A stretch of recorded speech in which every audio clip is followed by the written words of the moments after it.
Truth Frequency Radio.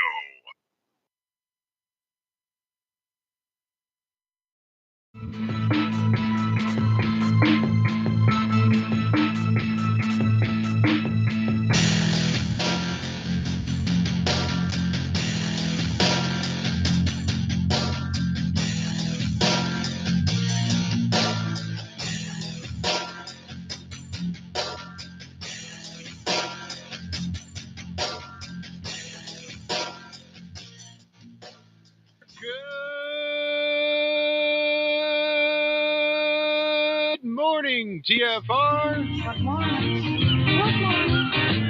Good morning. Good morning.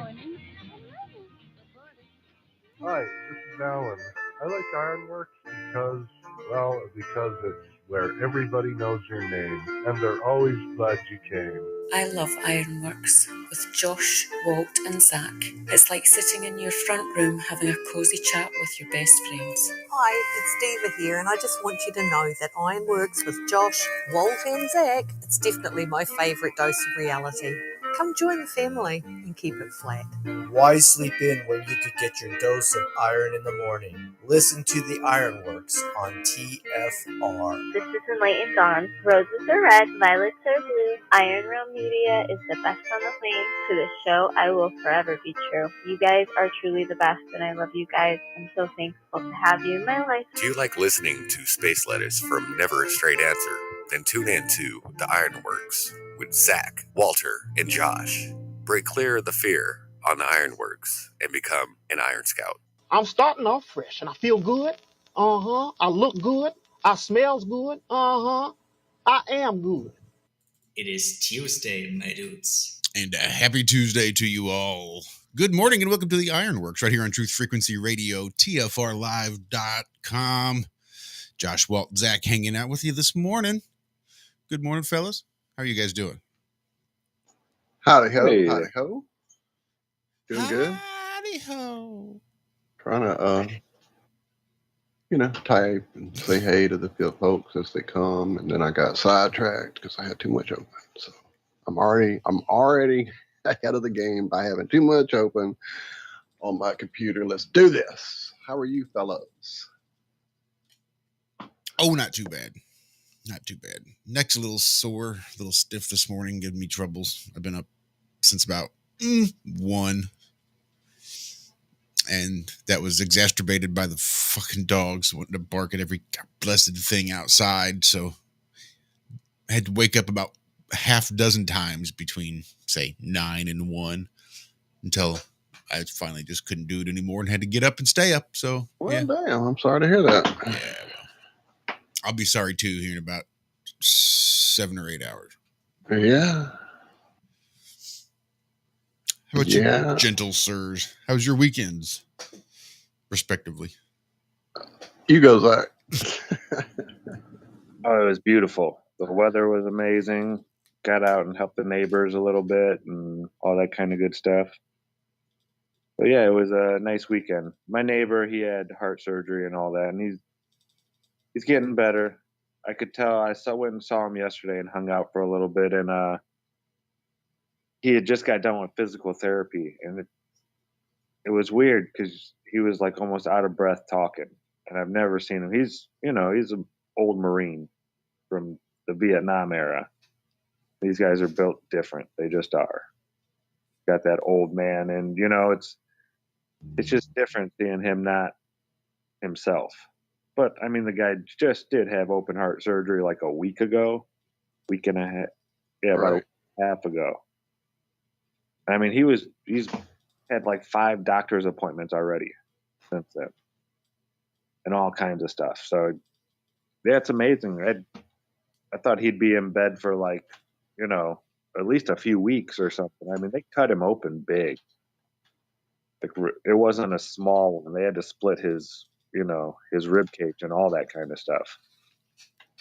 It's just amazing what they can do and how quickly they can get people back on their feet nowadays, those surgeons.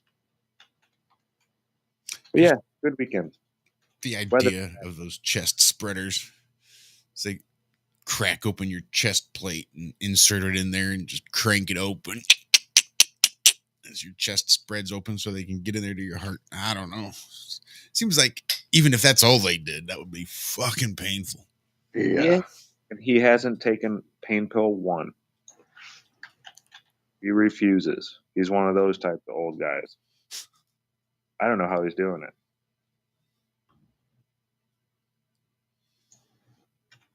Yeah, it's wild.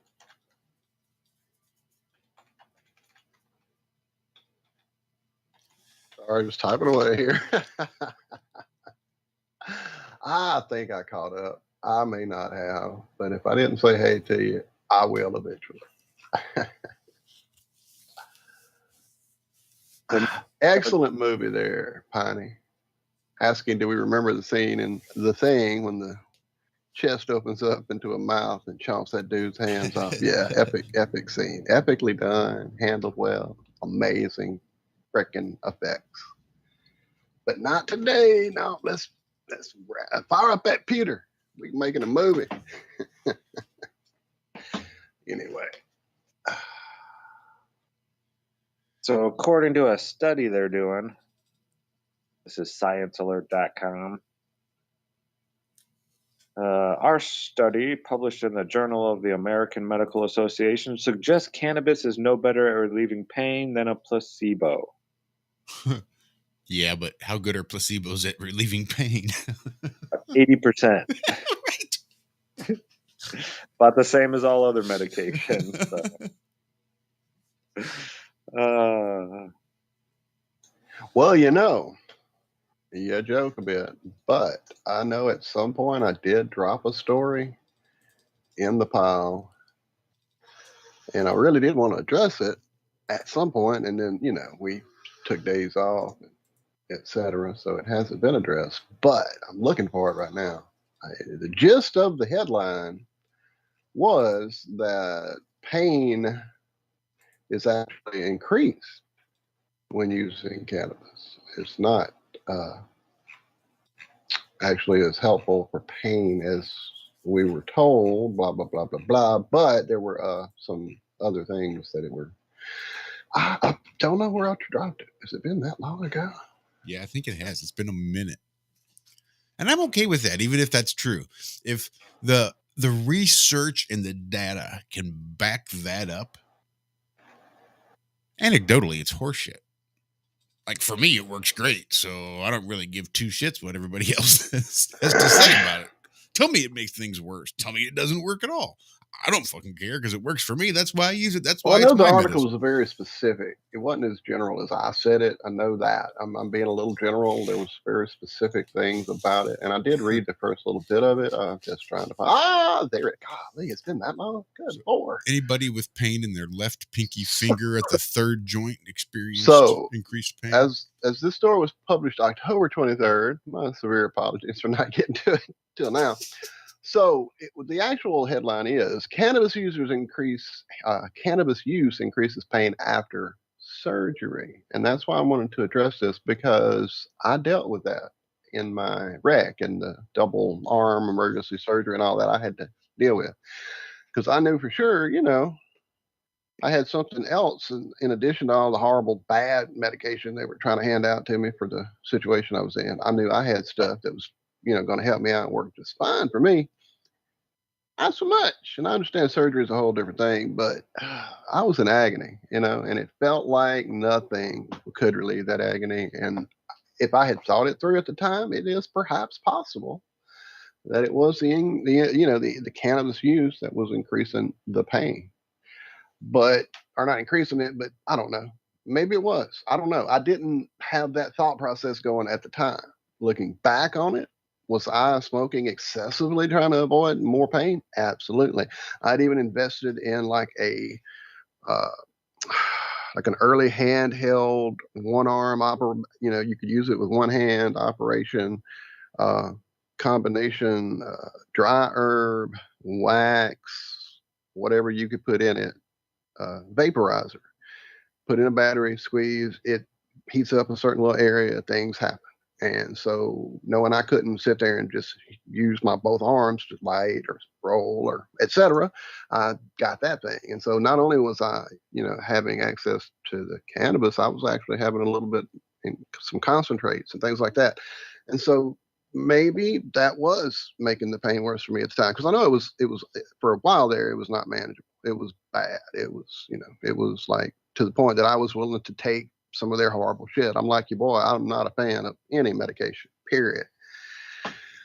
And I don't know, anecdotally, possibly so. Anyone who's going through surgery right now and trying to use some cannabis as, to alleviate some of that pain in chat, let us know what it seems, for you. Summarizing, it says cannabis users experienced 14% more pain in the first 24 hours following surgery than non-cannabis users. Additionally, cannabis users consume 7% more opioids. There you go, post-surgery. And I definitely did eat more of those fucking things than I ever would have, except the situation I was in. So, and I mean, this stuff comes from, what is it? Anesthesiology 2022. At their annual meeting is where this study was reported. Let's see, the association between cannabis use, pain scores, and opioid consumption has been reported before, but they were conflicting results. This study is much larger sample size, does not include patients with chronic pain or those who received blah, blah, blah, blah, blah, blah, blah, blah, blah. Yeah, so they really tried to narrow it down to a specific, type of person consuming prior to the surgery, rating their pain things. And, Wait. So there, I would think that mode of consumption would be important. Let me see if that if you're smoking, vaping, ingesting edibles, or just say taking a big, I got the fat impression nerdy. from what I'm reading here that it's all about just use. Like you have been a user up until the point of the surgery, and that fact increases your pain, not the fact that you're trying to use the cannabis to alleviate the pain. It's what as I'm skimming here, I'm really seeing that. Like I said, so if you were to say maybe nobody, in the first 24 hours of surgery, you're usually, fucking decapitated. Incapacitated. You're not ready to fire up a whatever. So yeah, the fact that you're already experiencing more pain during that first 24 hours, according to this. And again, I remember when they pulled that fucking first wrap off my arm, I started like screaming in that doctor's office. Fuck, real loud, because I was in an agonizing pain I'd never experienced. It felt like fire had been poured into my arm with acid and little scorpions and devils and shit in there. And it was like no pain I'd ever experienced. And they weren't doing anything. They were just unwrapping the first time to look at what was going on. I went in for my first checkup, and dude, it felt like every stitch had pulled loose. This is the second surgery, not the first surgery. The first surgery, that shit pulled loose as soon as they pulled me off the surgery table on the pull sheet. I felt all those screws pop out, started screaming then, and it was fine. And a week later, they finally went, I guess we should x-ray that. Like, you fuckers. Anyway, so yeah, I definitely had increased pain. There's no doubt, and I felt like a big wuss, a big pussy. I'm not usually just like, wine, I hurt, I bitch about it, but I'm not just gonna, break down into tears over some pain. I was in an agonizing place with that pain. And I remember thinking, well, what's going on with this? Is my pain like level different? I know there's super tasters that, go into wine tasting. There's super sniffers that go into cologne, whatever. Maybe there's people who have super pain receptors that get. Now, that was literally the thought process I was going through at the time, because I was in such excessive pain, way worse than the wreck itself, way worse than the a year and a couple months of walking around with my arm hanging in two pieces, literally. That pain didn't compare to this pain after that surgery. So yeah, fuck surgery. I feel like I'm rambling about this, but yeah, it definitely seemed to me that pain versus a chronic pain, like, what I have now with the wreck, is two different things. And what they're saying here in the study is that two groups of people, one smoked and had surgery, the other didn't, and had surgery. And when they woke up, they said, "Hey, how's your pain?" And the guys with the smoked prior to the surgery woke up and said, "Yeah, my pain's a 7." Where the guys that woke up and didn't smoke woke up and said, "Yeah, my pain's a 5." Something like that. So it's Yeah, I not was saying, wondering about "Hey, how we they had determine those surgery. percentages We had myself. surgery, and man, we really hurt." Okay, you smoke and you don't. And the guys that smoked said, "Man, now I'm hurting worse after using cannabis." That's not what we're talking about here. It's not increasing the pain after surgery. They're saying that if you use it, then you might think your pain is worse after the surgery, as opposed to using it as pain relief post surgery. Right. Gotcha. Pretty much. I'll drop the link. You guys can read it and see how bad we fucked that story up. Pre-op use might make post-op pain worse. Whoop-de-fucking do. There you go. I wonder if you studied water, if water would have the same effect. Possibly.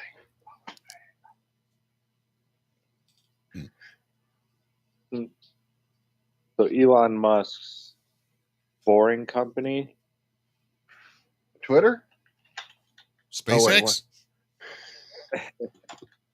Tesla? Yeah, remember his actual PayPal. or not the adjective. Oh, gotcha. The one that makes the flamethrowers, right? Yeah, that one. Well, they've only dug one hole. Well, I mean, when you do it boring stuff, do you really need more than one hole? I mean, and it's been around since 2020 now, coming up on 3 years. And all these cities officials are like, well, yeah, they said they were going to do that, and then they pulled out and ghosted us. The headline of the article is Elon Musk's boring company ghosts cities across America. The tunnel venture has reportedly teased local officials with a pledge to solve soul-destroying traffic, only to back out. So I didn't realize that they've only dug one hole. That one hole under Vegas. Their test hole. Yeah, remember we heard people complaining about they can't breathe down in there, and it's just not good. And it is supposed to be fast and it's slow. It's supposed to be a 20-minute ride, and it takes like 45 minutes or something like. I don't know how long it takes. A lot longer than they said, though.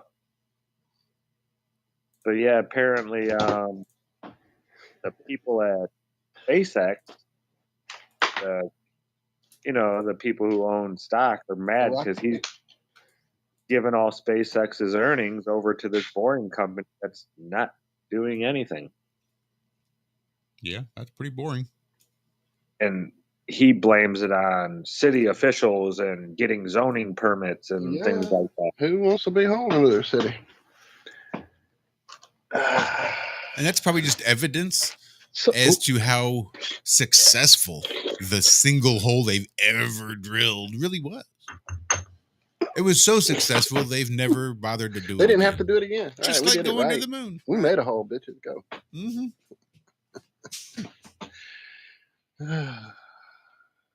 And I guess other boring companies are claiming that their claims that their boring technology is, just so much more advanced than anybody else's. Got the most advanced boring technology. Not the predators. Yeah, so his competitors are saying his claims are totally unrealistic. There'll be improvements here for sure, but there's not going to be a revolution in. I got it. Revolutionary right here. Metaverse, watching paint dry. How is that for advanced, boring technology? Thank you very much. Yeah, and the guy says, you say that. Oh, cool. Yeah, this guy's dug holes all over the world, And he said, as for the most of the tunneling boring has done in the desert soils of Las Vegas, that's about as easy as it gets. So yeah, I guess you'd want your first job to be a no-brainer, easy one to start off with, but that's the only one they've ever done. boring through sand and boring through bedrock, I'm sure is quite different. Two different things, I would guess. Big Pine Sailing nailed it. Digital grass. 420. Watch your digital grass grow. You know, you joke about that. But right now, or not right now, but not too long ago, one of the best selling or biggest, whatever, I don't know. I just saw that the game was highly rated and people were tripping that it was such a great game. And oh my God, I can't believe I'm having fun with this game.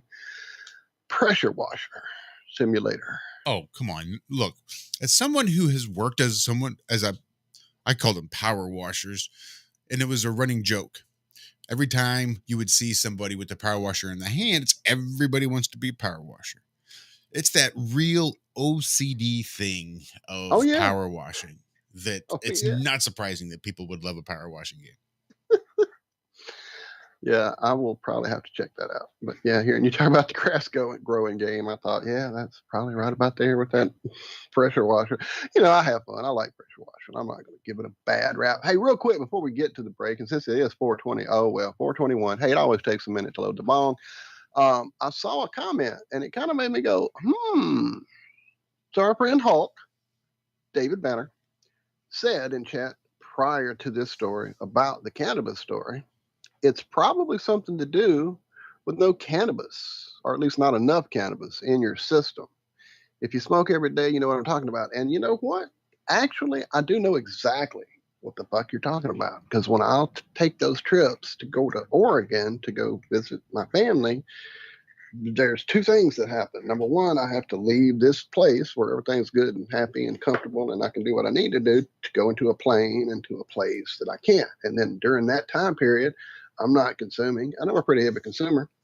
And then I get to Oregon, and it's usually a whole situation of like, even though it's legal and everywhere, we have to figure out how to get to it and have to get there. And then I have to get to a hidden corner of the backyard, figure out how to screw in a 510 threaded cartridge to a pin and start trying to figure out a way to fake my way into some pain relief, because at that point I'm in fucking agony. I'm usually hurting between the pressure difference and riding it's cramped up and all that crap with my surgery.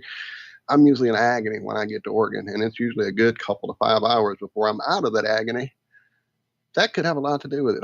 That whole lack of it in your system, used to keeping pain under management, keeping it at bay. I say we call these people that did this study and offer them that little tidbit, because I think that could change their whole concept. Anyway, we can move on now. But thank you, David. That was an interesting idea. I can say anecdotally that would definitely be right where I would exist, is that it would be the lack of it, not because of it. I've changed my mind.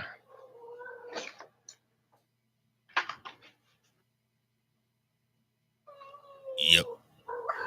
Hi. Hi, sweetie. You want to say hey? Let me turn the camera on. And we've only got about 3 minutes before we hit that first break. Yeah, I was used to one, but I was treated. Yeah. Oh, this one's gonna piss off. Oh, good.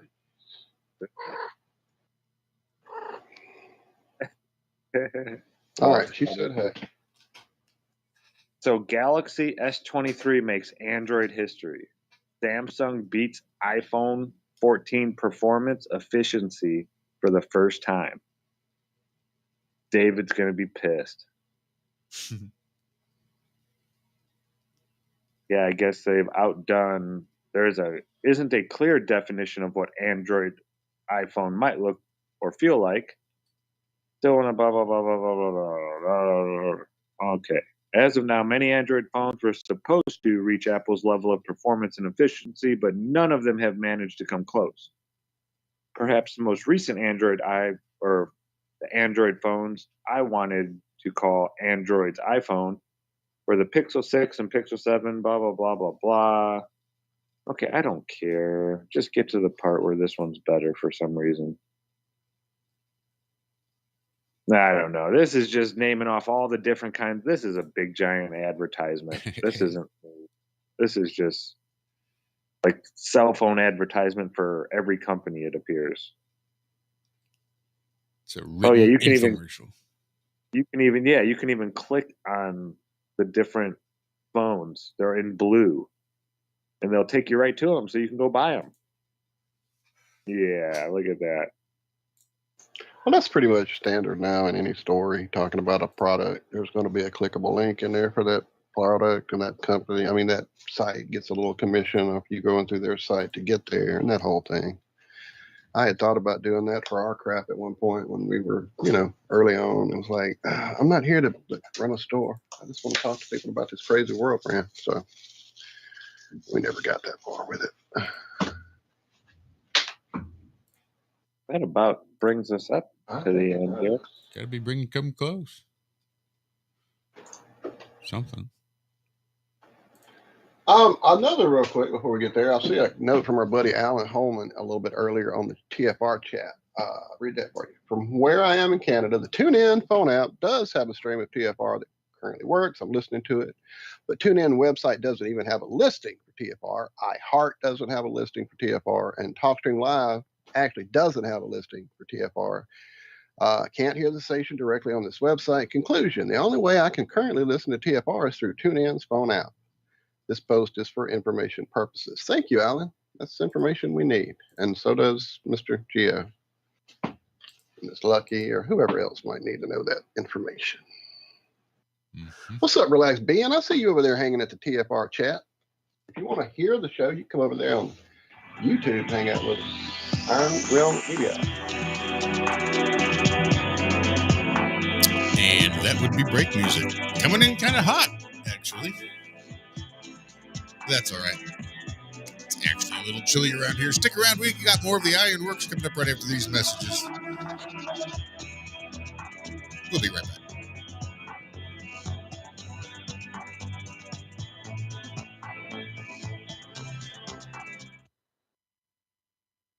I learned very young from my parents, absolutely, that you don't try to build a wall. You don't set out to build a wall. You don't say, I'm going to build the biggest, baddest, greatest wall that's ever been built. You don't start there. You say, I'm going to lay this brick as perfectly as a brick can be laid. There will not be one brick on the face of the earth that's going to be laid better than this brick that I'm going to lay in this next 10 minutes.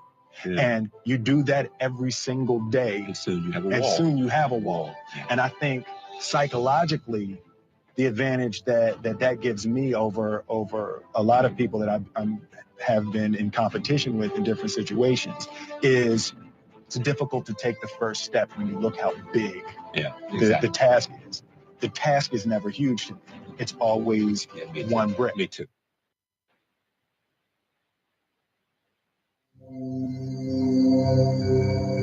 Discover the extraordinary powers of intuitive healing with pain transmutation, a method of holistic healing for the human soul, body, mind, and emotions. If you are looking for answers and a deep understanding of how to help yourself and the people around you to live a happier, healthier life, this is the right place for you. Learn how to read your soul's history in the Akashic Records. Remove negative energy attachments from your astral body and start the process of inner and outer pain transmutation. Join Pain Transmutation Community to get started on the path of intuitive healing.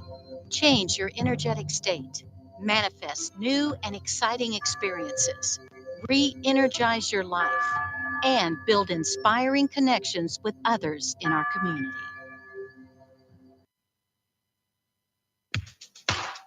Hey everyone, it's Mark Sargent from Strange World, broadcasting live every Tuesday evening, 10 to 12 Eastern, 7 to 9 Pacific, right here on True Frequency Radio. Strange World covers a wide range of topics, from enclosed world theory to lunar waves to the end of the world in film. It's basically doomsday with a silver lining. With the audience as my co-host, we take an optimistic approach to all things conspiracy and promote confidence, hope, and humor whenever possible. If there's a topic you want us to cover or a guest you would like to see interviewed, please email me at msargent23@comcast.net. So please join me and tell your friends about Truth Frequency Radio, the leader in real radio programming. bringing you quality, cutting-edge broadcasts from around the world.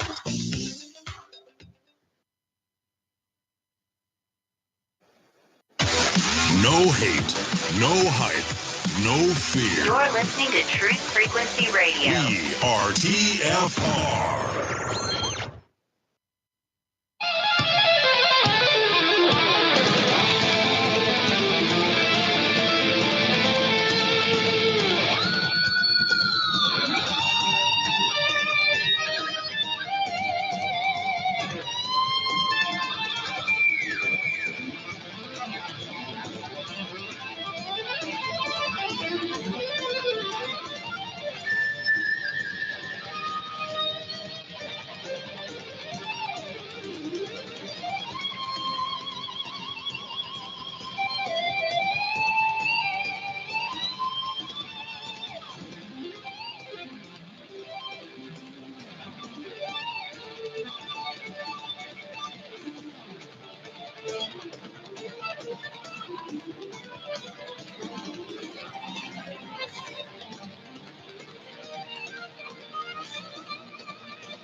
Ladies and gentlemen, Alex Jones here.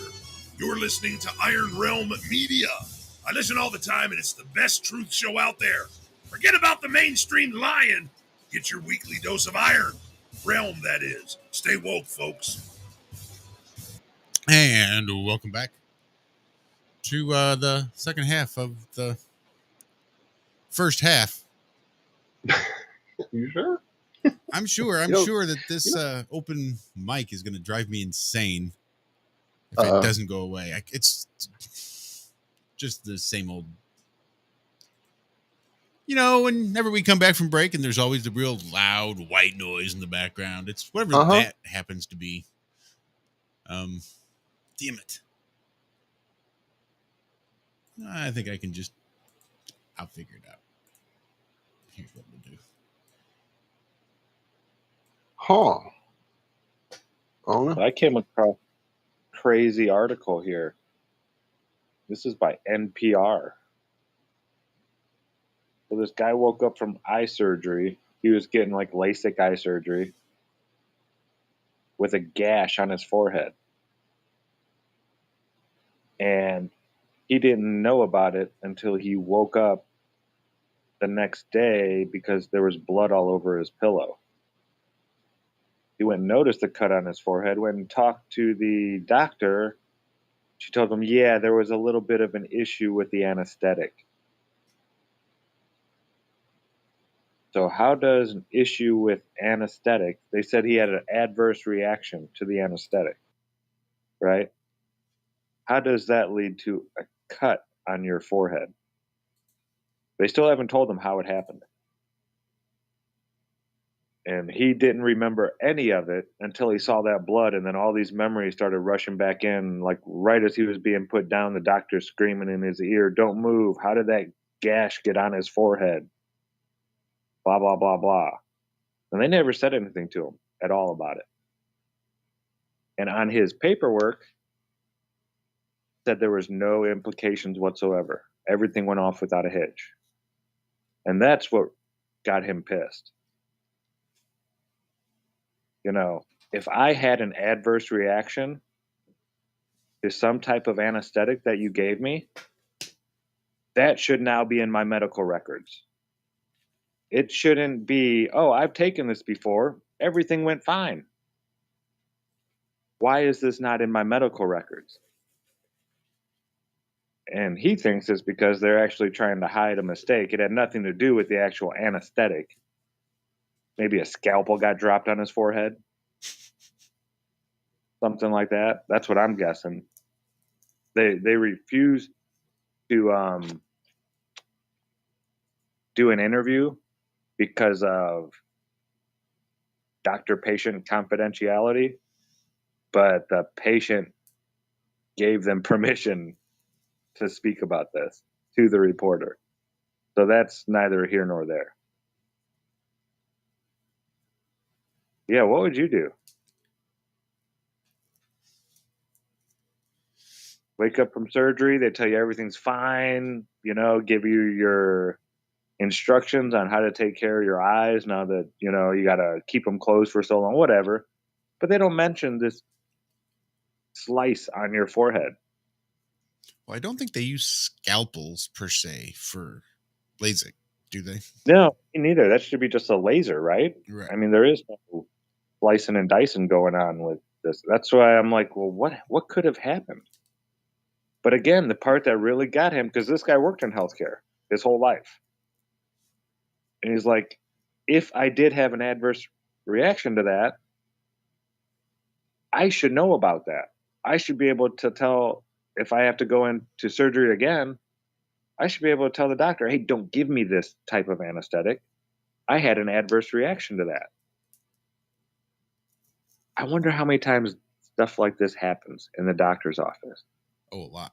I would guess a lot. People so happy to sue. Yep.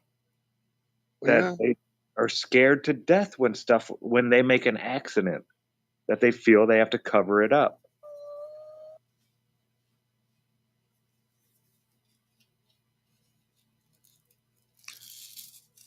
Which is kind of bullshit because they spend, like, there are lobbyists for the government. I can remember almost as long as I can remember back in my childhood, and my parents having always listened to like talk radio. But I remember tort reform always being a big deal in regards to what you can actually sue for in regards to malpractice. And that's one of the reasons American healthcare is so expensive, is the cost of the insurance it takes to be a doctor. And that's one of the things that doctors have to recoup, is the cost of all of the fees and costs incurred in being a doctor, especially in regards to insurance, to protect yourself from the litigiousness of your patients.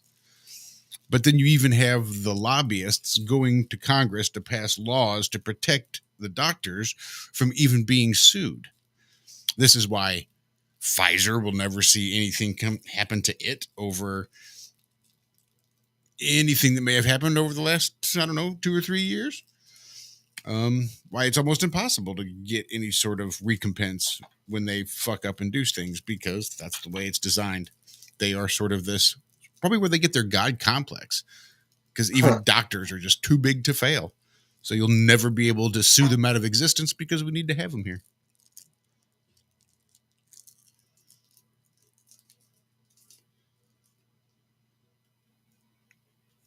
Just playing catch up in chat. I see there flat fact saying there in Australia you call Ryan's rule in a hospital. Things have to be investigated, and they do. Named after a young man, Ryan, who died because medical staff thought parents were paranoid. Interesting. That is interesting. Well, I know growing up in the hospital, essentially between my mom being a respiratory therapist, my sister being one, a lot of my family, a lot of time in hospitals, etc. I watched my mom be that. I saw the advocacy packet mentioned as well there in chat.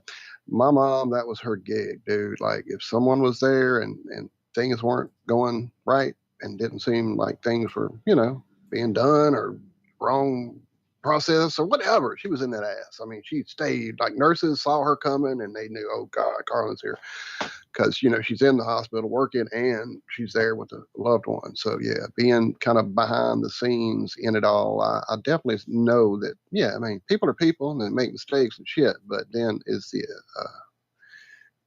the part about doing no harm and all that little tiny shit just kind of goes out the window, I guess, at that point. But definitely, yeah, you definitely want to have someone in your corner when you're there, someone that will be watching over you while you're incapacitated, because they usually don't give two shits. You're a check mark on a page. They got to come by and give you whatever's on that page. And if that dot's over a spot, or if that 0.05 should be 0.005, oh, oops. Sorry. Because I literally had that happen to my mom. They had her doing about I don't even remember now. It was supposed to, just like that. It should have been 0.25, and they were giving her 2.5 of whatever this shit was, and she was a lunatic. And as soon as I got in the room, I knew, dang, something's wrong here. And so I started digging and looking and researching and figured out that they were giving her about 5 times as much of whatever this was at the time. And I was down there in asses and demanding to see the hospital administrator. And yeah, it was fun. Lots of fun. You know, they take the old Hippocratic Oath anymore that says, I will give away 10% of my, business to the poor and women and children that need it and this and that, blah, blah, blah, blah, blah. They have a new Hippocrates 2.0. Yeah. So can you play that, Josh? I just dropped it in the Ironworx chat. It's only 50 seconds long, but it's the students from the University of Minnesota reciting their new Hippocratic Oath. It is so left-leaning, woke agenda nonsense. I couldn't believe it when I heard this. This was out like a week ago. I meant to cover this one. Here.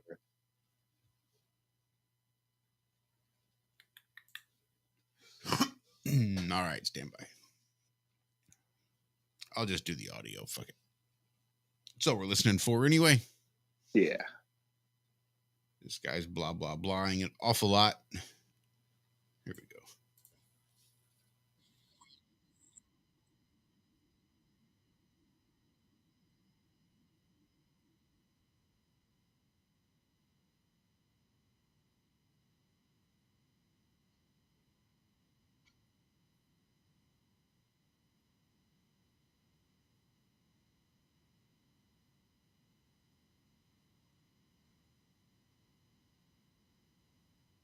What the fuck?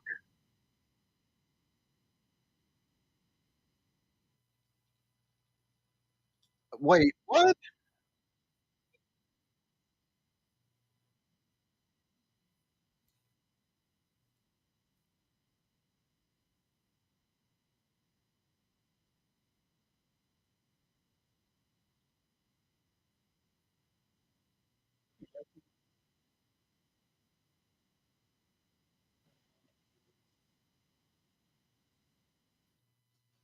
White supremacy and colonialism. What does that have to do with being a doctor? What at all? And then they are going to honor indigenous cultures' practices? When and where the fuck does that ever happen? Right. Yeah, when is that going to start? Because according to all you throw people who try to make their own medicine in prison. So are you saying that we can now start practicing any type of medicine we want again in this country? Oh, Liz is saying we didn't hear it. Yeah, they didn't hear it there in chat. That's what they're saying. Yeah. I don't know what to tell you. That happened. That happened when they give me the drop. Where is it? We opened the phone line too, and yeah, that wasn't working the other day. I'll have to reroute all my audio. They're still fucking with audio drivers and shit. Like, if you can hear any sound bites, sound drops, anything that I do with my soundboard, it's routed for different audio out on my computer. I take a cord and I run it into the mixer and back into the computer.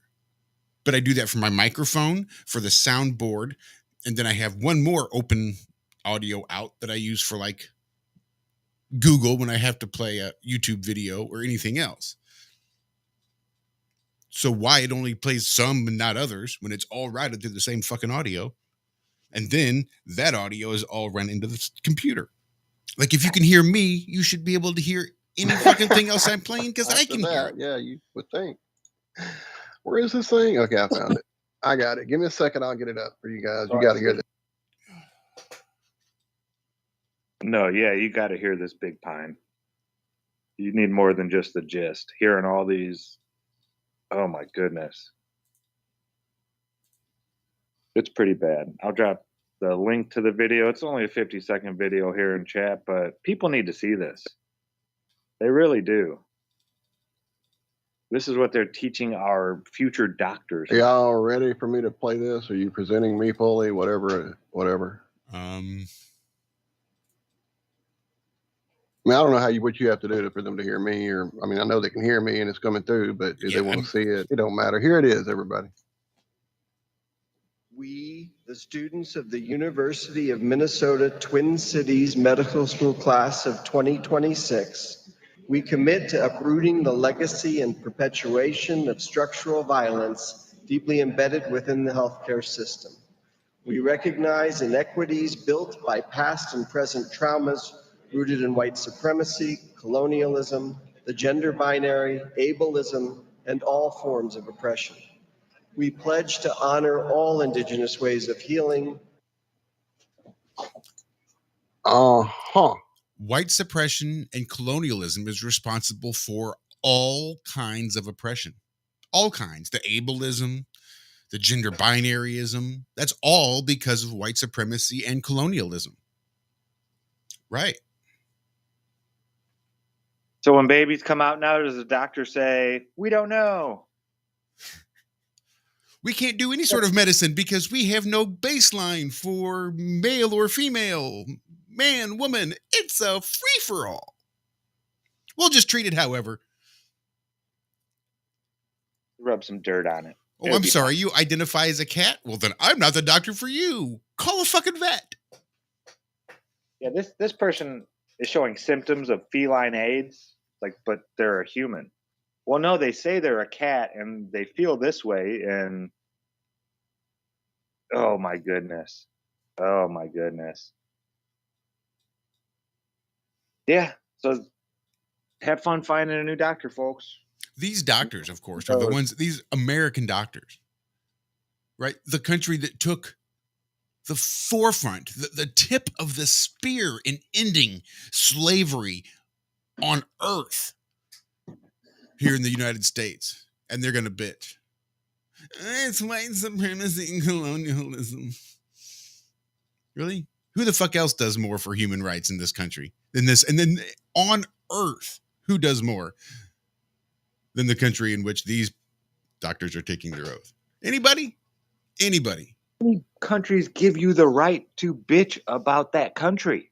Right. Anybody else have the freedom of speech? Anybody have it written into their constitution? They have the ability to say whatever the fuck they want. Anybody? Canada? No. Norway, Sweden? No. Anybody have as much freedom as America? No. Why is that? Because we are the tip of the spear in ending slavery and perpetuating freedom. Sure, it's taken a real twisted turn. But for the most part, it could be argued. Yeah, it's not like you fight for freedom, get it, and then the war's over. Right. That's not how freedom works. All those female doctors there, because of the patriarchy holding them back. Yeah. Right. As opposed to the people that gave them the power to be there in the first place. Wouldn't that have been the patriarchy if they had the power? Wouldn't it have then been the patriarchy to relinquish that power? I've been seeing so many against of these videos. They're going to colleges and asking, about white supremacy and this and that. And it's like, okay, well, what does a white person have the right to do that you don't have the right to do? Mm-hmm. Or what privilege do you have over other people? They'll even ask white people who are saying this stuff. And it's all, I'm late, I gotta go. Yep. Yeah, and that's it. Name one thing in this country I can do that another race or another gender can't go do. By law, there's nothing. Now, yes, if a rich white racist is running a company, I probably have a better chance of getting a job at that company. That sucks. It does. It's not right, but you can't control people and their emotions and their feelings. You can boycott the company, not give them any more of your, your revenue. But people are going to be people. You're not going to change other people because it hurts your feelings. That's not reality. This whole idea that there's there's this perfect utopian way to live out there. Yeah, that'd be great if humans were robots and weren't humans, but we are humans. And geez, even a single person, me 20 years ago, was a completely different person. I would look at me 20 years ago now and be like, that person needs to, I would have said that a long time ago. That person needs to be whatever, thrown into a prison camp or this or that, or just shot in a rocket off of Earth. But now, as I'm a little older and wiser and more patient, I realize, hey, people change. That person that's living in that state right now, even though it may not be good, might be the one to cure whatever in 5 years. They might turn their whole life around and change everything and do amazing things. That, human potential is almost unlimited in everybody. Now, some people choose to use it, others choose not to. But that choice is a lot of times always there, and people do change. So that's why I try my best not to judge anyone anymore. Because I've been in a lot of these people's shoes. It's like globe earthers. I don't judge any of these people. I judge the ones that are, fighting the flat earth for 8 years now. It's like, come on, dude. Grow up. But people that don't know about it, I'm not going to put them down or say, I was one of them before. I don't even know where I'm going on this rant or how it started, but I feel it though. I feel it. Excuse me. But yeah, it's just and go ahead. No, go. Well, I just was kind of going through, and I see Daz in chat. What's up, brother? Talking about in his experience, generally speaking, dealing with some people. Let's see, we're trying to find what he actually wrote. Okay, here we go. For all we pile on anti-wokeism, the regular people do seem to be more polite and able to make an effort to get along. Maybe they're just nice to me, but my experience is a friendly populace. And I'm like that. I think that same kind of way in that I don't deal with many assholes on a daily basis. I deal with people who, don't seem to have a clue about what they're doing, don't know how to be polite and courteous as a, customer service person and any kind of retail and whatever. There's lots of things out there, but people just being shitty to be shitty, I'm in a small town, perhaps that's part of it. But even when I go to the bigger towns, I just don't ever get, I don't know where I'm going with this either, but it just seems like we know that they took the awareness, I don't even want to say truther movement, the awareness movement. They took it, they weaponized it, they turned it into the wokeism. We get that, we know that. But could it possibly be that there are just like people who kind of went into like, okay, let's, everybody's whatever, and then actually from the research, maybe they only, they did on their own, they figured it out and got past it, and now they are aware and awake and really seeing some more about what's going on and realize that, the media push for wokeism is a derailment of truth, making it into a big joke, the whole thing. But also they got past it and perhaps and can now, jump on board some more or jump down some more rabbit holes. I got lost. I'm sorry. I know I got spun out there, but I just don't experience evil people on a daily basis. I read about them. I hear about them. We talk about them. I don't experience them in my life, on a daily basis. So I don't know.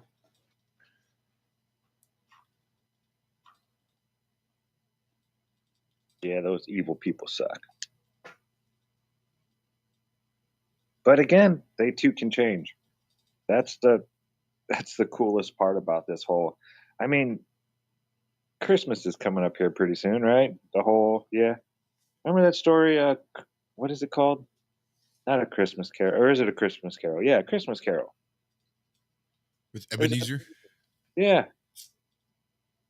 Humbug, or just old miser, that hated everyone and this and that, but it's a story about someone that old. I know it's a story, but that old changing their whole outlook from something that happens to you. And this things like that, I mean, I've never been visited by ghosts, past, present, future, showing me all that stuff, but I had things in my life that have changed me dramatically. I didn't know it right at the time. It wasn't like a flipping a switch, but I mean, these things happen to all of us, these life changes. So just because, you have somebody in your family maybe that's younger and, dumb for, a way to put it, give them some time. They may say stupid things. I mean, they may be brainwashed just like we were when we were younger. And they're not going to listen to you. Did we listen to our parents or our elders when we learned something new that went against what they thought? No. But give them some time to think it out, think it through. Help them maybe. You know what happens when you take men and you pump them full of female hormones? Before too long, they start developing cancer. Mm-hmm. So this is the trouble when you take this crazy wokeism where there's an infinite number of genders. You are whatever you think you are as far as your gender goes. So there's an infinite spectrum of genders. It's whatever you think it is. So little boys, go out there and get started on your puberty blockers. Get your estrogen pumped in there. But give them a little time. Maybe they'll grow out of it. Or maybe all the estrogen will give them cancer and they'll die prematurely. Or they'll commit suicide. So it's that's the problem with the agenda that's out there, is because there's not a whole lot of time out there. It's like saying, just give all those vets returning home from the battlefield, just give them time to work through it all as they commit suicide in record numbers. Well, just give them a little more time as we just sit there and watch them die. No, just give them a little more time. And they keep killing themselves. Wait, no, more time. And they keep killing themselves. And that's sort of what's going on with this woke agenda is, if we just give them time, then more of them will continue to die. Well, yeah, I'm not saying don't fight the woke agenda, the idiots that are teaching them this nonsense and pointing that out. I'm just saying don't lose a family member over this kind of stuff. Truth. Because people change, Patience, yes. Young and dumb, patience is a virtue. It really is. Now, I'm not all patient about some of those things you announced, I'm not talking about that. I'm talking about ideas and thoughts and feelings, not going and changing your gender. I'm that uncle that would be like, hey, take that dress off. You're a boy. Sorry, folks. That's me. I'd be that uncle. And I'd be the passive-aggressive uncle that would duct tape a carrot to his head and walk around on all fours. And I'm a unicorn.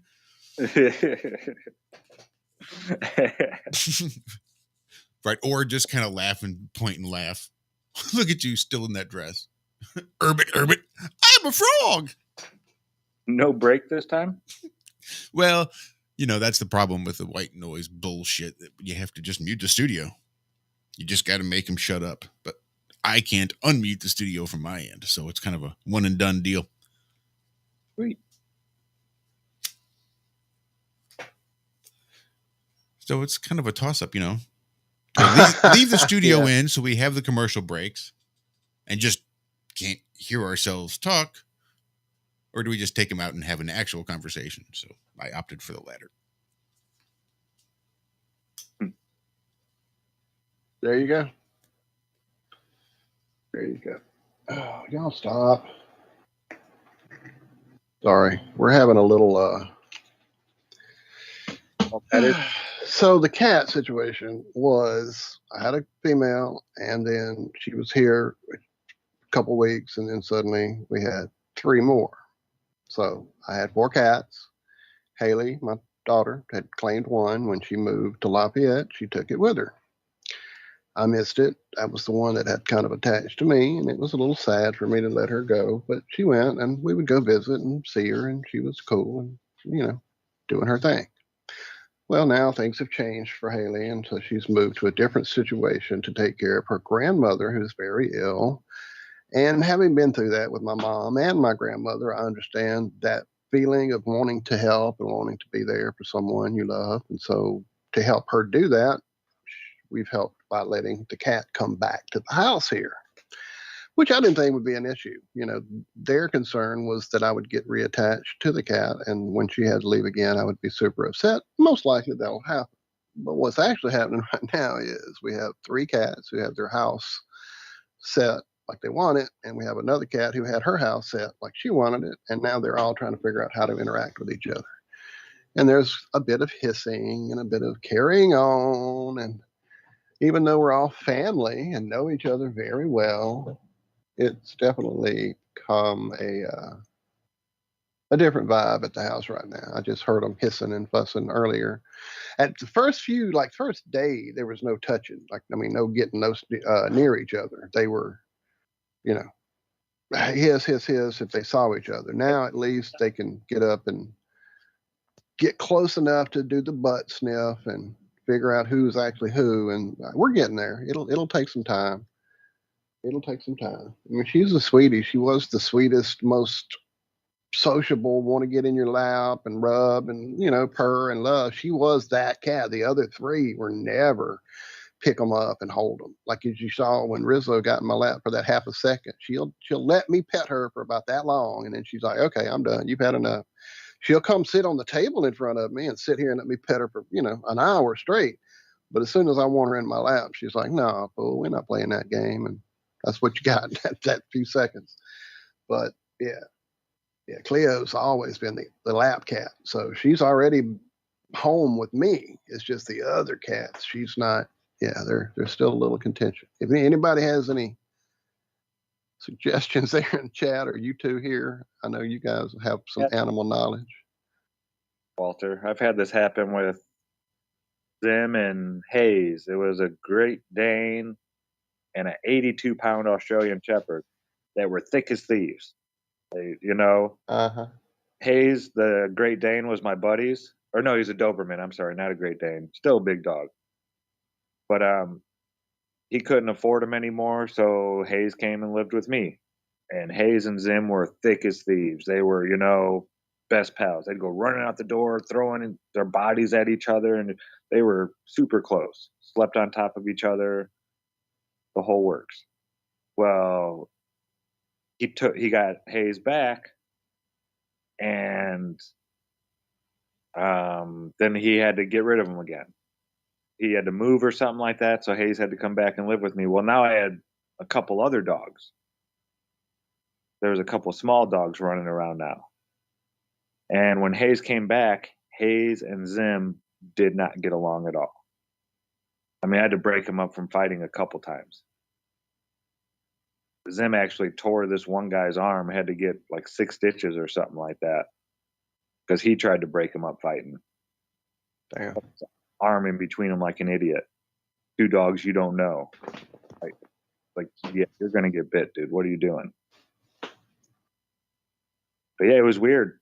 I mean, thick as thieves, best friends there could be, to all of a sudden there's these other dogs around now, and they just despised each other. So yeah, animals they're, especially when you start getting multiple animals in the mix. Or maybe it could be all the attention that daddy is now giving to his old baby. Yeah, that might be part of it. Yeah, I bet that has. I've actually tried not to do that on purpose. I knew that might be, an issue. Try it. I tried to do but that. I mean, she's in my lap. What am I going to do? She hopped up here. I didn't pick her up. Oh, my sweetie. Oh, my sweetie. Yeah, just a purring. Anyone got a pet alligator? Not today. No. Yeah, they're cute when they're nice and small, right? But those things, they get big. Real big. I've been watching a lot of videos on alligators and crocodiles lately. I've been on an animal kick. Whales. Did you know the sperm whale? It can make that clicking noise that goes up to like 230 decibels. Like turn you inside out if you're too close to that thing. And they use it like sonar, but then they say they also use it to talk. And it's actually a more complex language than human, they think. They're part of their brain that does that. I know they don't know what parts of the brain are really doing what and this and that, but that part of the brain that we have that most animals don't have, well, these whales have them, and they're 6 times bigger than humans. But yeah, they're just, and you can't, the only way you can go dive with these things in their natural habitat is without any equipment. You can't have a snorkel, or so you can have a snorkel. You can't have scuba gear. Submarines don't work. Robots don't work. They say the noise is too loud and it irritates them. So they just, but if you go up there with a snorkel and just a wetsuit, they'll swim around with you and do all kinds. Yeah, it's amazing. They're just figuring this stuff out. But it's kind of scary because all they have to do is go like real loud, make that huge clicking noise, and you'd be dead in the water. So yeah, people who do this are nuts. But it looks amazing. It really does. Swimming with these huge, and every once in a while, he says if they're like getting used to you or whatnot, these people that do it, they'll all like go vertical in the water around you. So you'll have like 8 of these big giant whales all like standing up around you in the water, circling you. That would just be so neat. I don't know. Yeah, I've been on an animal kick a lot lately. I mean, that's where we learn most of our stuff is nature, right? So whenever I'm in a mind haze or whatever, where my brain's not firing how I want it to, I just go and watch a lot of nature videos.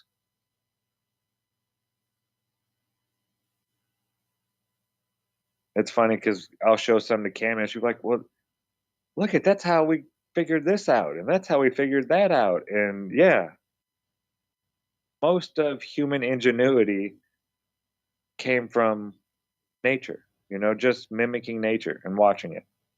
Not all of it, of course, but a lot of it is just we're watching animals and being like, hey, how can I implement that into this over here?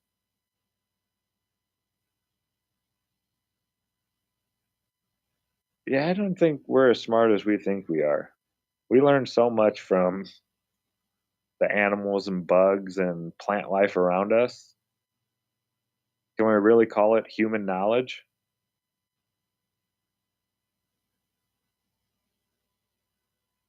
I don't know. What do you think, Josh?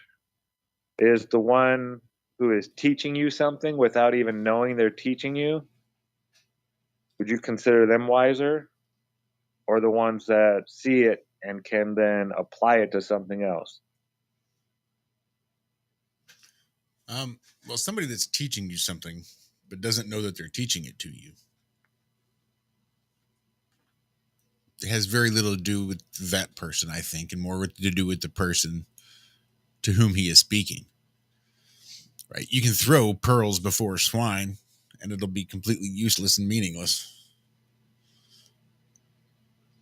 But the same pearls thrown before someone who appreciates them and can value them, then pearls they are. So I don't know.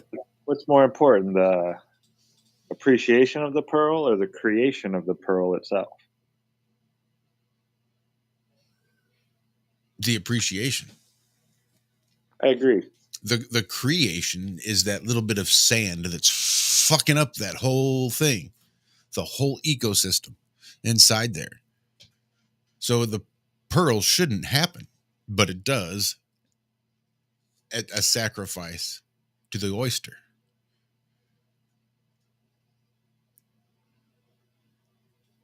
So yeah, the oyster didn't create the pearl out of want or need or necessity. Yeah. out of circumstance. Mm-hmm.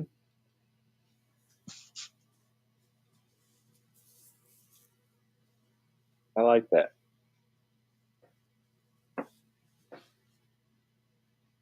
I like it. That said, I think there's that universal language that is found in the Vitruvian Man, that's found in sunflowers and pine cones and the things we're all sort of used to and are at least know of, right? There's ratios that are natural that you can find in nature, and applying them even in multiple ways to make a simple silhouette of a little bird. But if you use those ratios, those golden ratios, then it's more appealing to the human eye. For some reason, for whatever reason it is, those ratios draw more attention. That's why Twitter's little blue bird is what it is. That's how they design them. That's how a good logo is designed, using those ratios to be more visually appealing.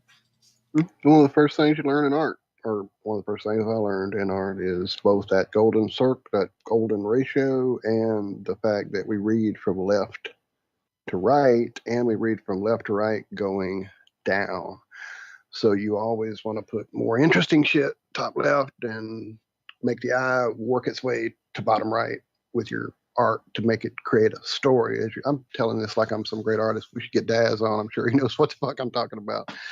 But yeah, that idea of just placement of things, making it feel better for people, making it, like you said, it's there for a reason. It's set up that way to appeal so that it gets into your unconscious and lets whatever that little message they're trying to get in there.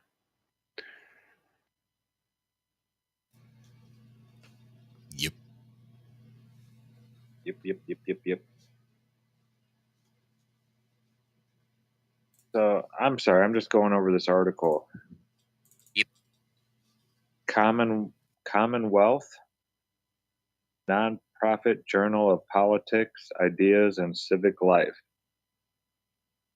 See, I don't even think we should touch on this about all the nonsense going on over the last couple of years and why nobody's getting any of our new candy that we're giving out to people.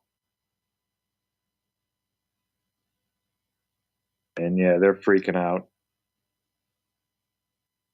I mean, I'm not even going to give them ideas. I just shut my mouth. That'd be an interesting stat. I'd be curious to find what the numbers are for even the normal schedules. How many parents are opting to not? It's way down. Even in adults over 65, the ones that are all, the boomers, way down. None of them want it anymore. 1 out of 10, 10%.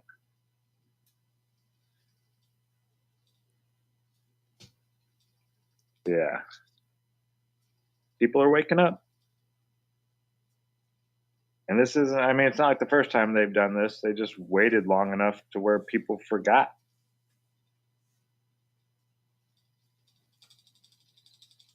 And yeah, I'm just going to get off this subject because I don't want to say anything we've had enough attention from YouTube recently.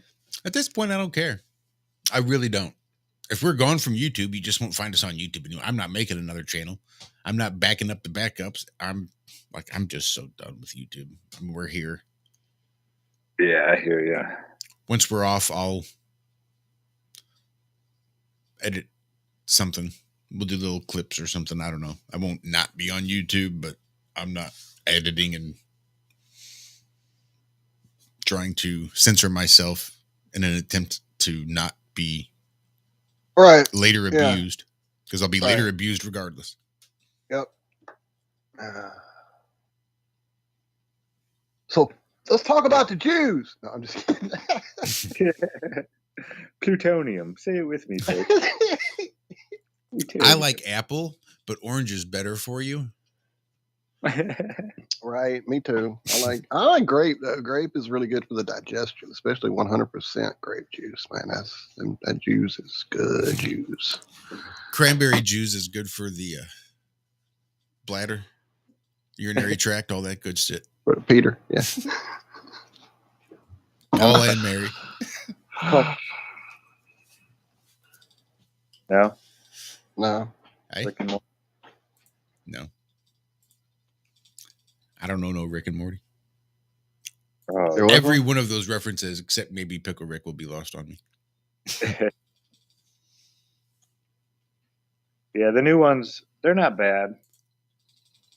He's just not drunk. That's not a great thing to hear. They're not bad. Yeah. I mean, the first one was epic. First one of this new season. You know, when they tell the actual storyline and you get those little nuggets of what's actually going on in Rick's life, because he's so secretive. Never talks about his past with anyone, even the people that were there. So when you find out about Rick's past, it's like, whoa, okay, that's why this is happening and that's happening and this is going on. And yeah. But I don't know. It's like watching a comedian who was great while they were, you know, on whatever sauce they were on. But then they got sober and they just weren't the same person anymore. You know, it's like you fell in love with the alcoholic, not the actual person. Does that make any sense? Oh, yes. Yeah. So all those great zingers and one-liners and all the wacky stuff that came out of Rick's mouth, that guy, that writer isn't there anymore. That wasn't written. That was ad-libbed. That was just him off the cuff, wasted, sitting there recording Rick and Morty's voices. And now that, you know, additive is no longer in the equation, the outcome's a little bit different. Like I said, not bad. Still funny, but just not the same type of humor. It's a different person. It is.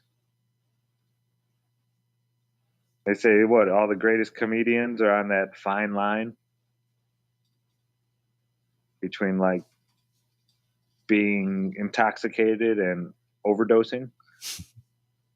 Somewhere right in there in that middle. It's the long term. Even if you're not overdosing, even if you're just intoxicated, if you stay intoxicated long enough, you will enter alcohol-induced psychosis. You will become psychotic where you cannot determine reality from fiction. I've seen people like that. Me too.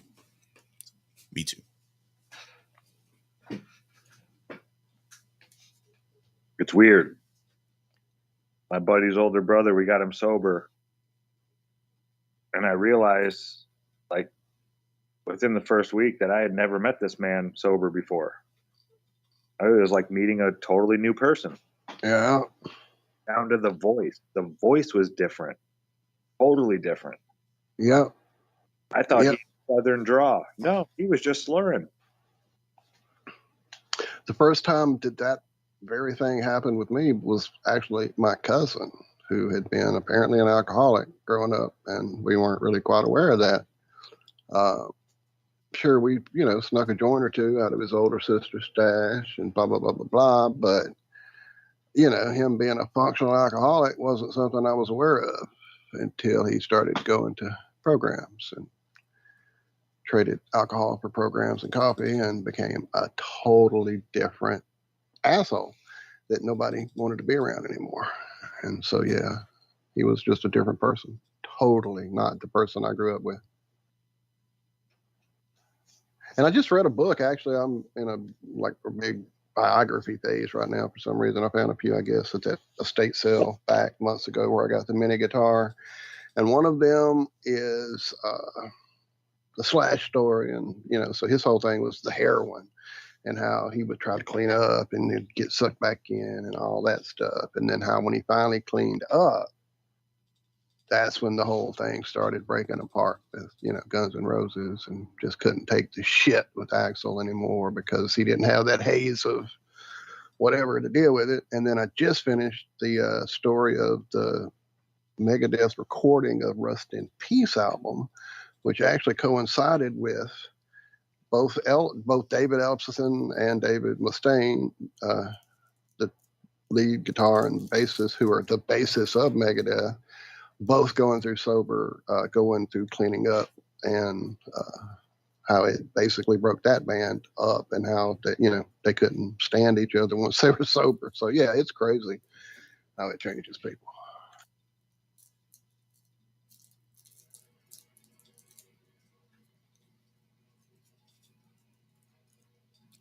Yep.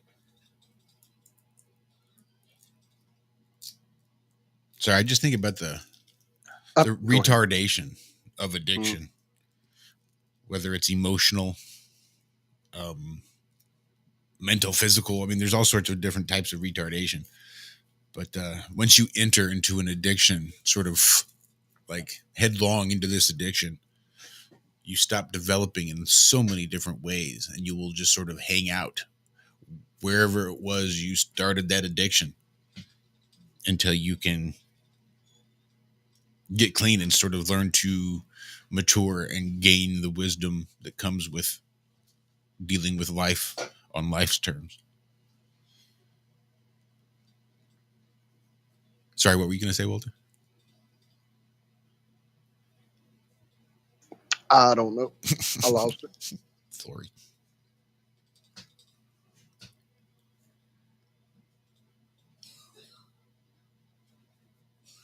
It is 21 past the hour. How's that? Thank you. I just was looking again through chat and noticed where is it? Flat Fact. What's up? Put this in chat.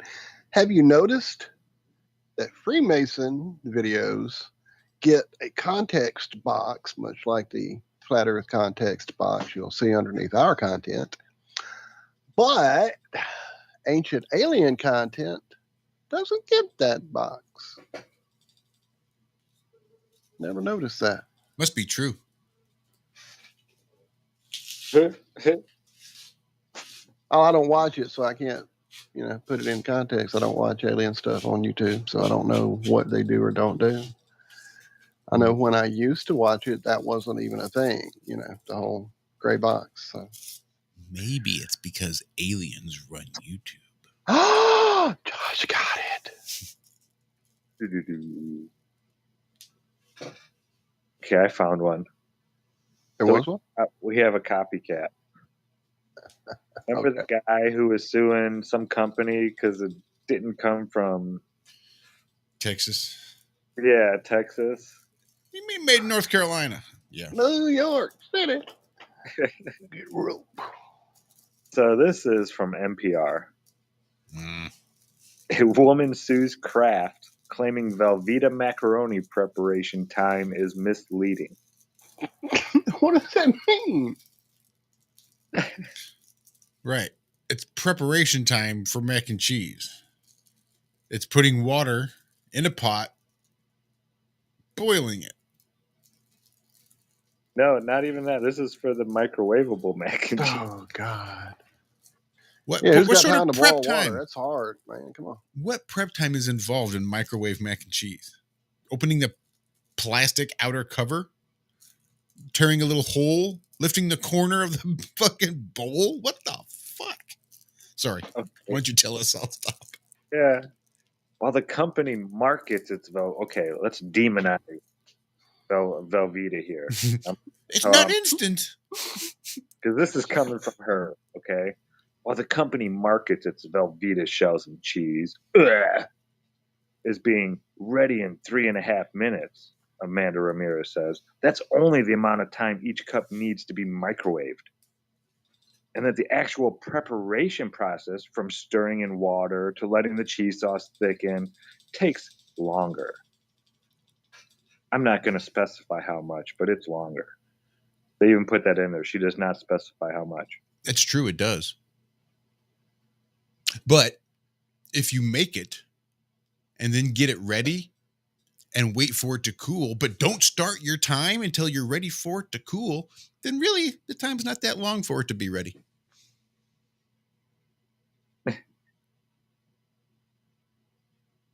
Okay, and this is in quotations. It's even less if you blow on each bite. So this is from the court filings.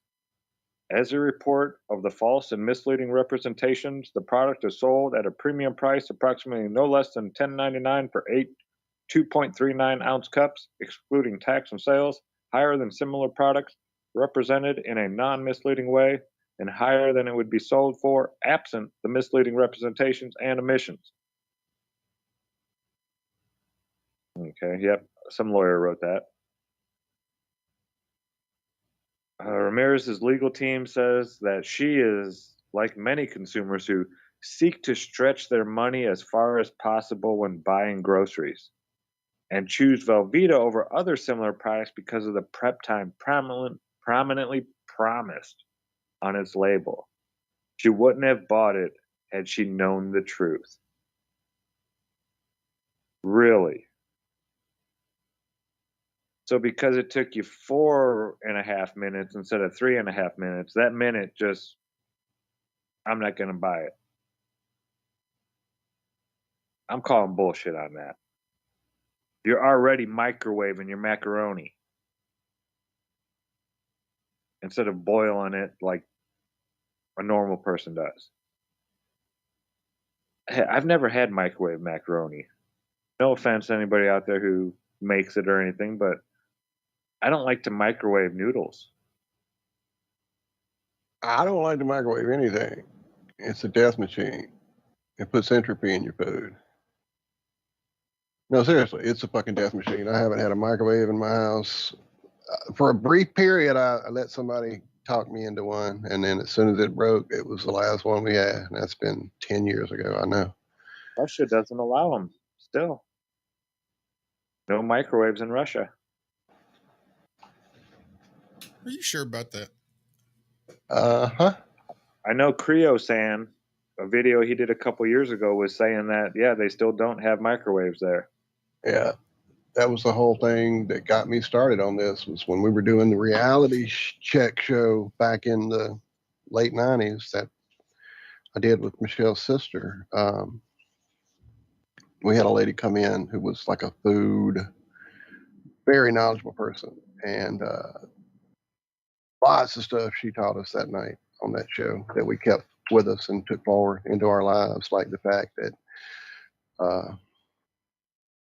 canola oil is rapeseed oil, and rapeseed is one of the most toxic, bad for you things there ever is. So never use canola oil.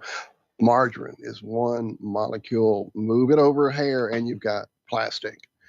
Don't use that, that kind of shit. And that was one of her things for sure. She was all about it. She was, taught us a lot of this shit ahead of the game. I wonder if I have that copy of that video of that show. I've got a few of the old shows on tape that I converted over to DVD. I put like the alien skull one here, but I don't know if I have that one. I'll have to dig around. She was like, way ahead. And she even talked about how like it was one of the things that nurses found out in hospitals was they would take mother's milk, freeze it for the baby to have in situations in the hospitals that the mother couldn't nurse, the baby couldn't nurse, whatever it was. And so when they would take that bottle and microwave it and give it to the baby would inevitably get sick, throw it back up, etc. And the ones who would just warm it up with the pot of water and etc., like you did old school, that never occurred. And so that kind of started, maybe it was hurt people in the hospital. I don't remember the details, but I remember that story being part of why it all began to be a question. And how water boiled in the microwave has a different molecular structure when you look at it. Just all this crazy stuff. And this was, like I said, this was like 98, 99, 97, something like that. So yeah, fuck a microwave. You know how they were discovered? People that were working in air traffic would put their whatever lunches near or close to the machine, to the radar itself, and the like chocolate bar in their lunch would melt, the sandwich would be all warm and runny, and cheese would be melted, and that's how the microwave industry began. Yeah, it's I'm seeing both. People saying that yes, it's banned, and people saying I guess I have a cousin who speaks fluent Russian, one of those super high intelligent guys. And he was in Russia and he saw people with microwaves there. He saw you could like buy a microwave. That there was no particular ban, or they weren't like having to sell them on the black market or anything. They were just, microwaves.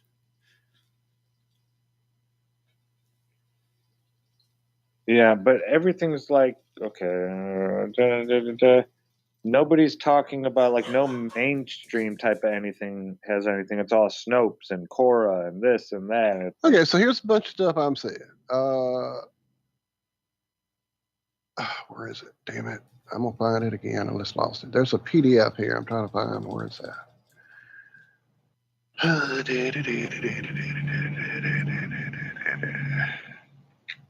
Yeah, I can't find it in this story. The story they linked me to doesn't have the line that it's, in the line of the search, it says European health authorities have banned microwaves as dangerous, blah, blah, blah, blah, blah. But when I go to the story the PDF has, I can't find that line. In another one, I'm seeing microwave ovens use, this is from the FDA, microwave ovens use heat food use microwaves as a form of electromagnetic radiation similar to radio waves. Again, the radar that we were talking about. Damn it, where is it? Aha, here we go. Claim along. Damn it.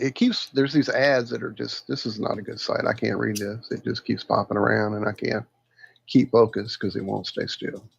I'm seeing like you, Zach. I'm seeing both sides of it. Some people say yes, some people say no. But that was what that lady talked about back in the 90s, before the internet was widespread, before all this crap that we're dealing with today with what's true and what's not true. She was talking about the fact that almost every country, it is difficult to get a microwave if they're not even banned in some countries. And she mentioned, I believe, Germany and a lot of the UK countries, European countries had them banned. Even there was some kind of hard access to getting them even in Canada at the time, maybe. I don't know, Alan, is that true? Or anybody else here in Canada?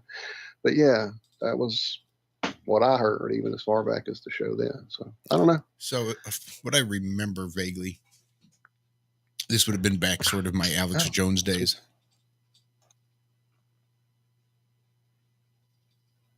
Did they ban him in the 70s? Yeah, I've seen 76 and 79, both numbers, people saying that that's when they were banned in Russia. And then I thought that they were unbanned at some point in Russia, according to... Well, was it Russia or like one of the states that are broken off from Russia? I thought it was Russia. I thought that, or until, was it the 90s? Probably. I don't know. I'd have to look. But I only see this stuff coming from basically foreign websites. I don't see anybody in Russia talking about how, oh, yes, that's true. We can't have microwaves in Russia. Yeah, see, I heard Creo San say something about they don't use them in Russia, maybe. Maybe not that they're not banned, but maybe, I forget exactly how he worded it. Well, I thought that the Russian military and was that could have been parts. The wording as well with the lady I'm talking about, that they just don't use them. They're maybe not banned, you can't get them, but they're all aware of the dangers, and they, how propaganda works, and they've all been, warned about the dangers of microwaves. Now, could there be some sinister reason why you wouldn't want people to use microwaves? Possibly. I'm sure we could come up with something. I thought it was for the military. I thought for some reason that might have been back in the 70s why it got the stigmatization, being stigmatized as being banned is because the military was needing parts from the microwaves. for something. It's been a long time, but yeah, every microwave has a magnetron in it that kill yourself with that. That's my favorite ride. Wait, what? That's the most killer of people trying to make YouTube videos. Is trying to take their magnetron out of a microwave, run electricity through it to, boost up the power, and then like burn electricals into wood and stuff like that. You know how people do that? uh-huh. The wood burn, it looks like a tree almost. And yeah, more people have died doing that than trying to make any other type of YouTube video, supposedly. Like, so now we got to replan our Friday show. I saw I don't want that one. Post the other day on Facebook about the old school radar guns from the cops and how testicular cancer was rampant among law enforcement back in the day because the cops would just sit on the side of the road and hold that fucking radar gun in their lap until they saw somebody. Then they'd pull it out, hit them with the radar gun, catch a speed, and put it back down in their lap, and we're just frying their nuts the whole time. Jeez. Yeah, I mean, little amounts. I mean, we're made to take that kind of stuff. We're always being hit by radiation. But yeah, when you're sitting there and just frying it for, hours, and then turn those hours into days, into weeks, months. Yeah. I take 8 drops of Lugol's and 8 drops of etomidine every day in like a 12-ounce bottle of water. That's my lunch, basically. As I slam that water. So I have plenty of iodine to help me fight off my radiation poisoning. Yeah, this is actually one of the, 75% of the country's soil here in the U.S. is void of efficient amounts of iodine. The kind the human body needs. All the plants grown out there, none of them have enough iodine in them as they could have, if it were prominent in the soil. But here, where this red clay is in the southeast, this is the area of the country where the soil is just full of the iodine. I've noticed stuff tastes a little different grown here than other places. Just this little bitty difference. I can tell in the cucumbers especially. There's a little bit more of an earthy flavor in the cucumbers. Yeah, them farmers tell you that's the terroir, the ground and the particular bioregion in which it's grown. All of the bioorganisms, the particular pH, everything that's native to that particular soil. That's what makes Humboldt County such good weed. The terroir, the soil in which it's grown. Mm-hmm. Soil, yeah. It's amazing how it all works. I guess the Lake Mead was lowering again. Isn't that the lake out there? Was dangerously low there for a while, then kind of filled back up, and now they're getting back to low levels again. Wonder what the odds are it's going to fill back up. Yeah, I mean, it's been low before. This is the lowest, I guess, it's ever gotten since they built it. So, real quick question. Euphrates is drying up. Mississippi River is drying up. Here we go. Another story about drying up. Where's all that ice water melting off to? Yeah. I'm just trying to understand the physics. Even, but we got to worry about rising ocean tides now. I'm misunderstanding here. That's what I missed a meeting. A memo, something happened. I don't know. It's probably just I don't understand it. It's science I don't get, I guess. He lordies. Oh wow, it is. We're already into the last half of the last half, ladies and gentlemen, and we didn't even know it because we're just yapping our brains away here. Primary water, Axel says. I don't know what she means there. Oh, that's that water down there, deep water. Okay. Like in Indiana, you can hit it about 400 feet deep. Oh, yeah. I got you. You have to get through the limestone and all that kind of stuff.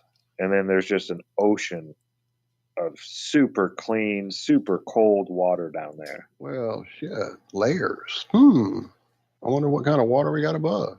How clean that is and clear. Yeah, it depends on what kind of filter is above it, you know. Up there in northern Indiana, it was great well water. Lots of people had wells still because a lot of it was sand.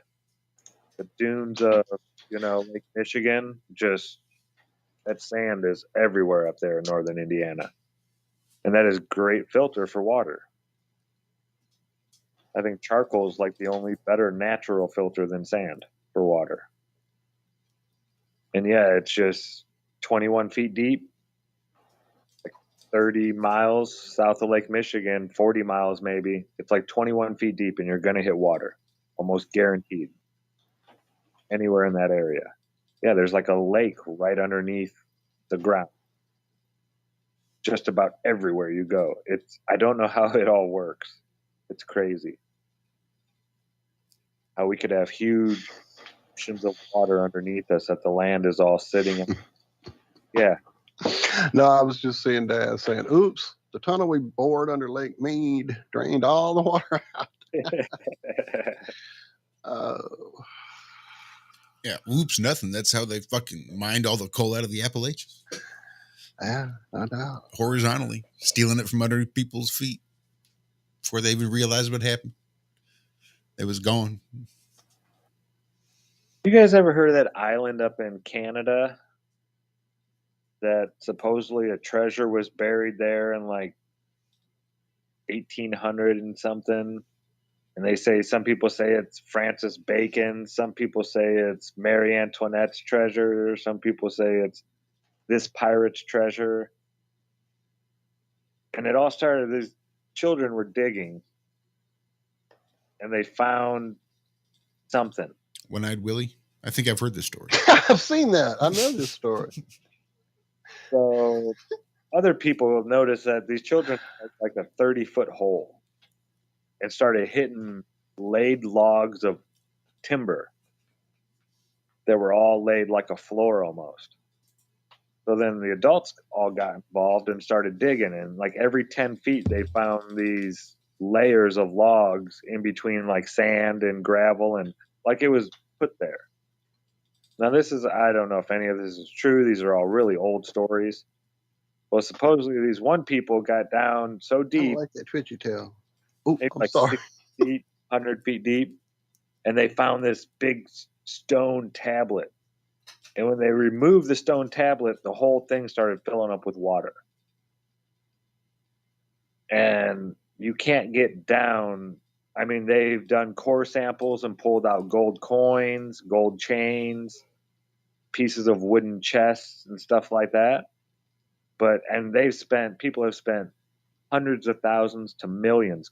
Companies have gone up there and put in giant, huge pumps and this and that. And every high tide comes in, and supposedly they're now finding out that the whole beach in this one cove was man-made, and that a shaft runs to the bottom of this chamber and fills up that tunnel every high tide. Something like that. I don't know. I forget the name of the island. It's wild, though.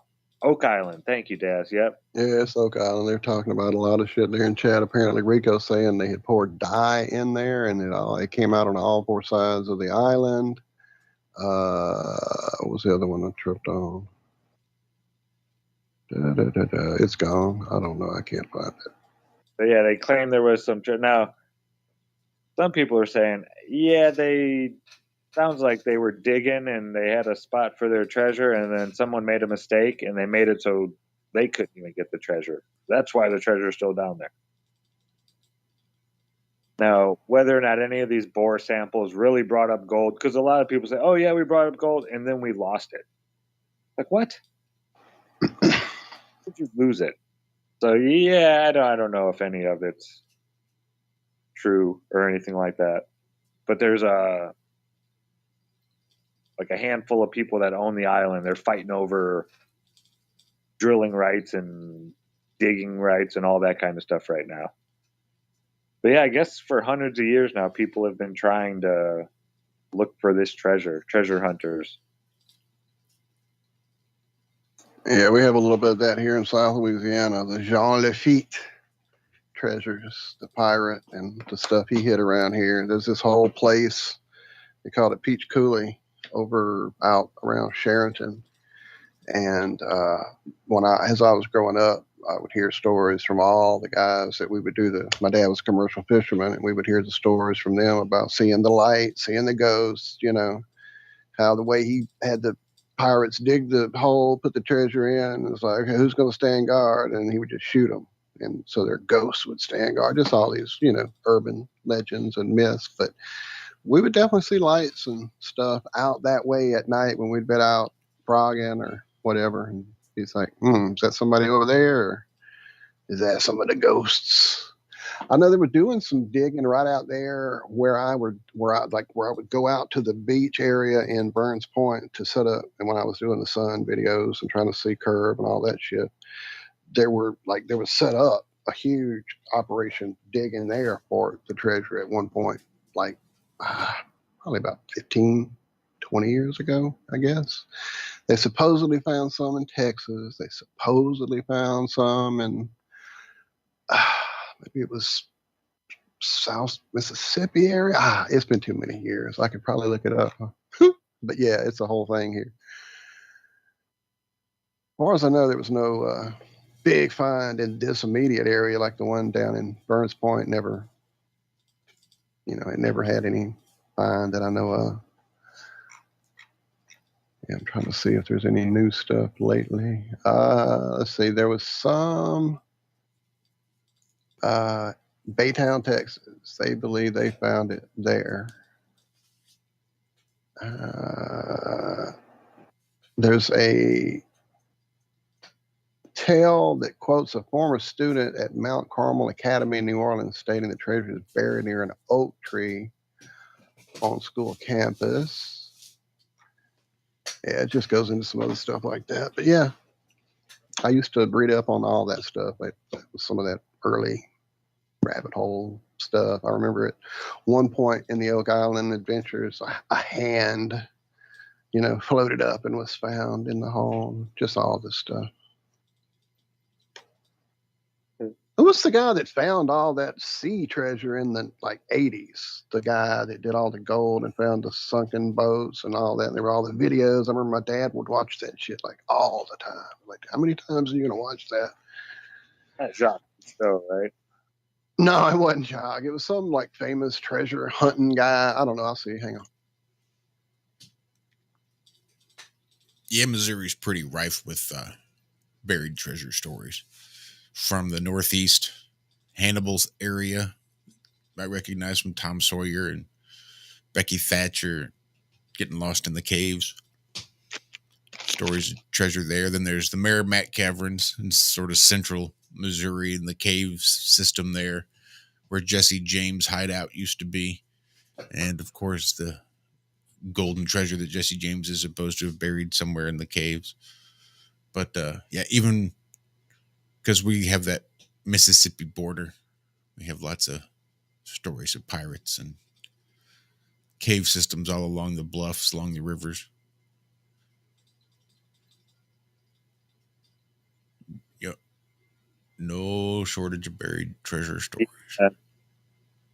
It's all people trying to find Capone's treasure and Dillinger's money and all that kind of stuff. Is anyone here old enough to remember the Geraldo Rivera's infamous? Yeah.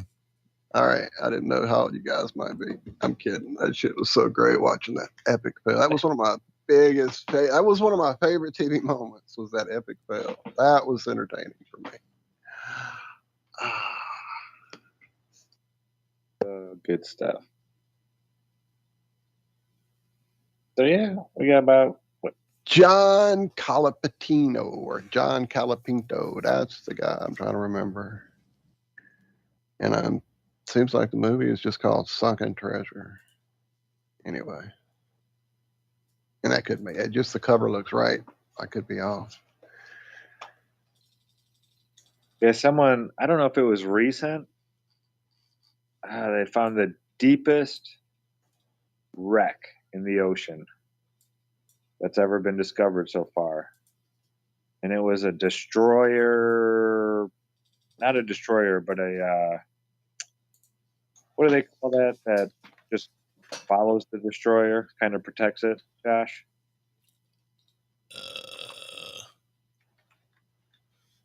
Like they have certain ships that just go around the bigger ships. I'm gonna say you sink my battleship. I don't know. Something like that, but it's not a destroyer, but it's one of its, smaller ships that kind of protects it. I wasn't in the Navy.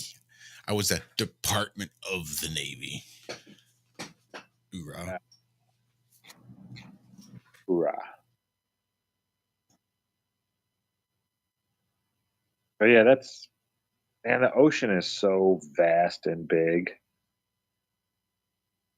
These guys on a submarine, I forget when this was. I had never heard it before, though. They had like a submersible, maybe it wasn't a submarine, maybe it was like a ROV type of thing. But they put it down in the water, and it was only like 50 feet down in the water, and all of a sudden the sonar radar stuff started messing up real bad, and so they brought it back up, and they found that something had shredded this thing, this kind of wrapping that went over it, just put all these little gashes. And yeah, I remember that exact thing. And they pulled out the claw or some shit. Yeah, these claws. And if they were to put it up to a squid and the size of their claws, like a 6-foot Humboldt squid, compared to this claw, they said it would have been almost 100 feet long by the claw comparison. Yeah, I remember that. Is it a frigate, battleship, a corvette, a minesweeper? These are just all ideas from chat. Thank you, guys. Oh, wow. I saw Daz mention this in chat the other day and was going to mention and talk to it. Speak to it. Lord, I can't talk now.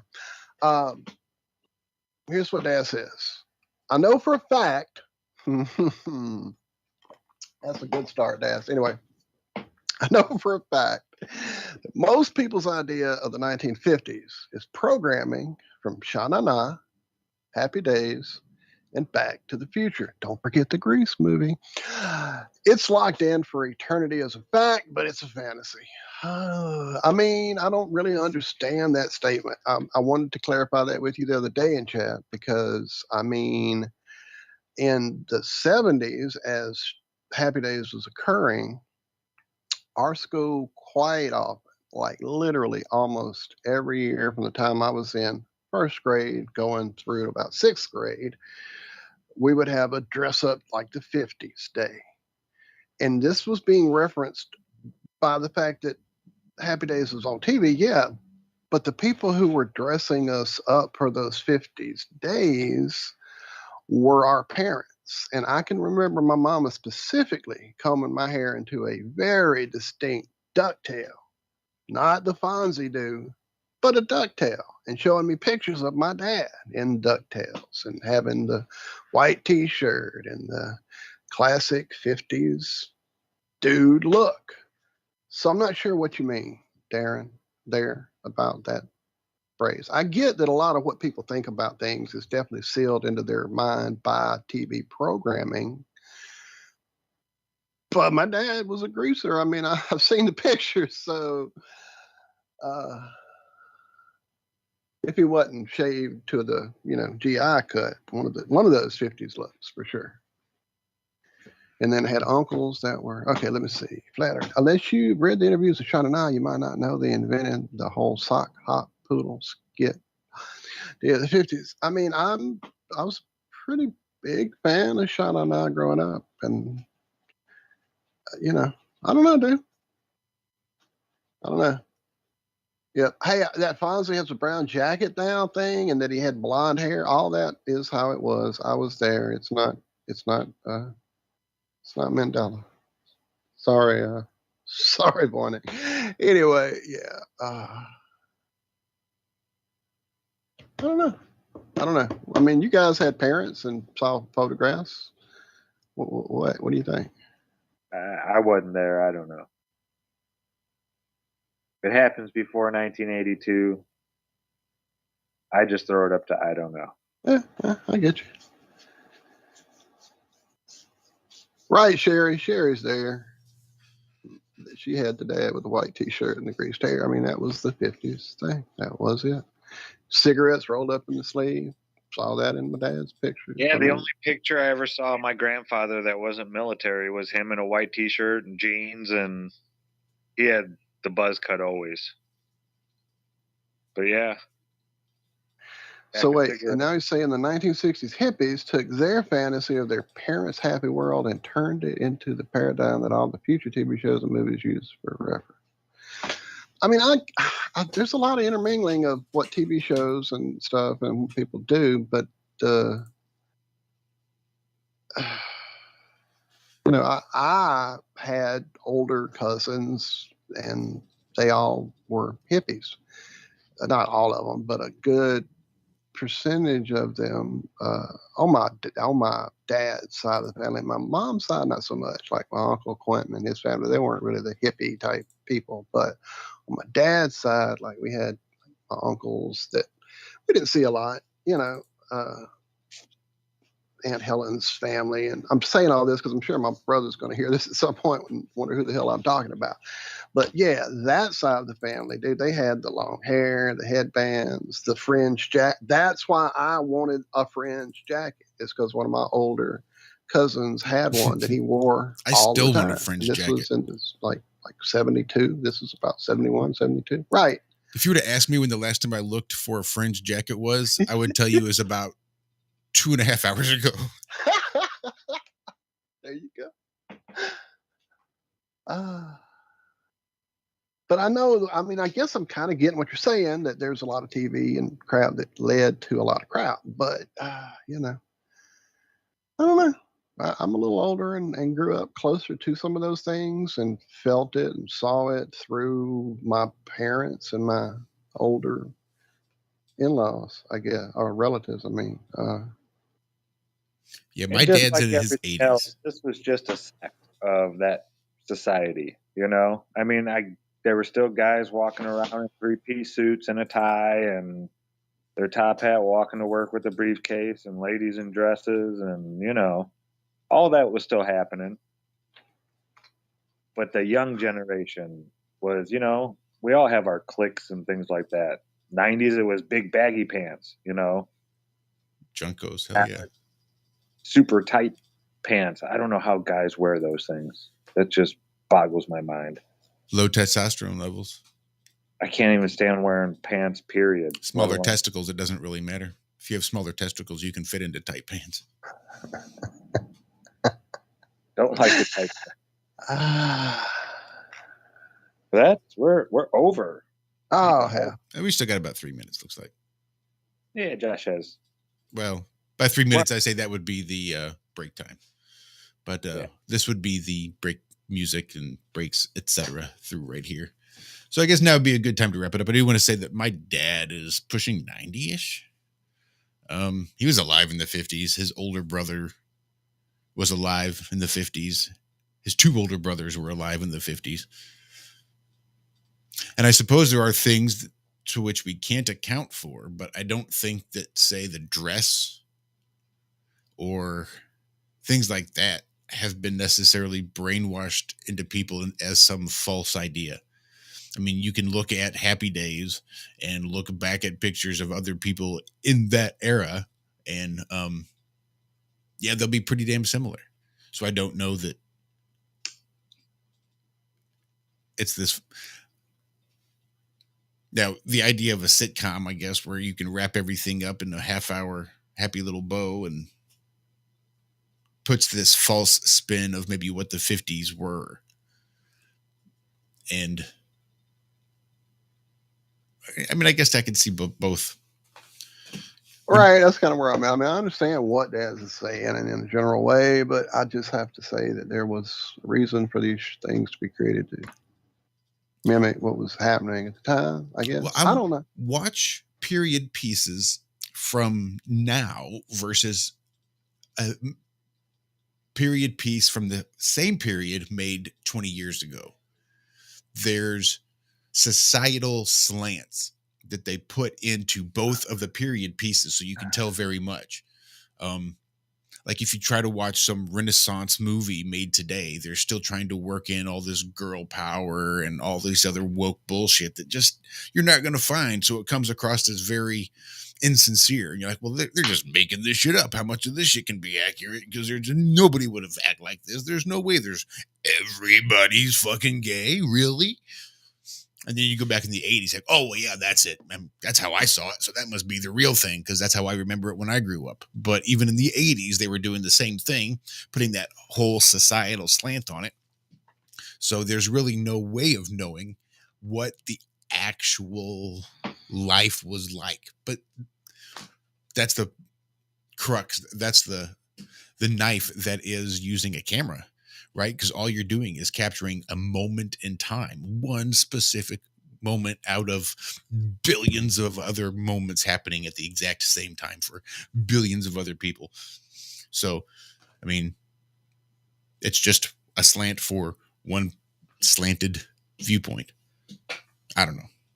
Like I said, I get them both, but we do have to get out of here. I do still have to go to work, and it's getting to be about that time. So I love you, gentlemen. Love you guys. Thanks for hanging out. And we will see you back here on Friday.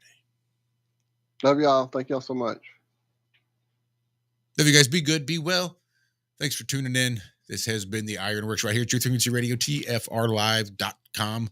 We will see you Friday morning and Friday afternoon once we figure out what we're going to do. Till then, toodles. Love y'all. Bye.